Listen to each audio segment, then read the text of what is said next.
A mutual friend, Carol, brought us together. He wasn't the type to turn heads immediately. No flashy car, no designer suits, no performative charm. Michael was the kind who held doors without fanfare, remembered offhand comments from weeks-old conversations, and listened in a way that made you feel truly heard. I almost canceled our first date. The night before, he texted, "Looking forward to tomorrow. Let me know if anything changes." Simple. Kind. No games. I rolled my eyes at what I mistook for blandness before tossing my phone aside. Yet I went anyway. We met at this cramped Italian place he'd chosen. I arrived in pinching heels, anticipating mediocre carbonara and polite small talk. But Michael surprised me. His questions peeled back layers without prying. He spoke less than he listened, noticed me shivering before I did, and quietly asked the waiter to adjust the AC.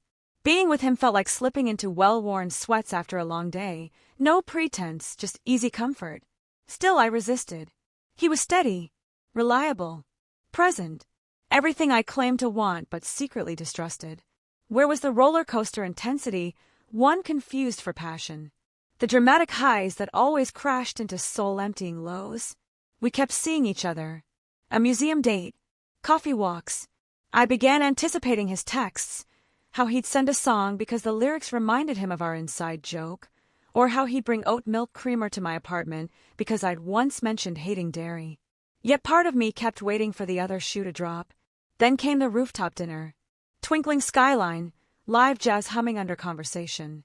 He wore that slightly wrinkled blue shirt I loved, pulled out my chair with both hands, told me I took his breath away. I could have leaned into the moment.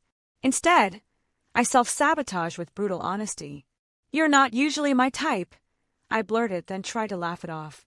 "But you're amazing." The words landed like a guillotine. His smile didn't fade so much as dissolve, like sugar in cold coffee. "I get it," he said. Paid the check without touching his wine. Walked out with this terrifying quietness, leaving his jacket draped over my shoulders.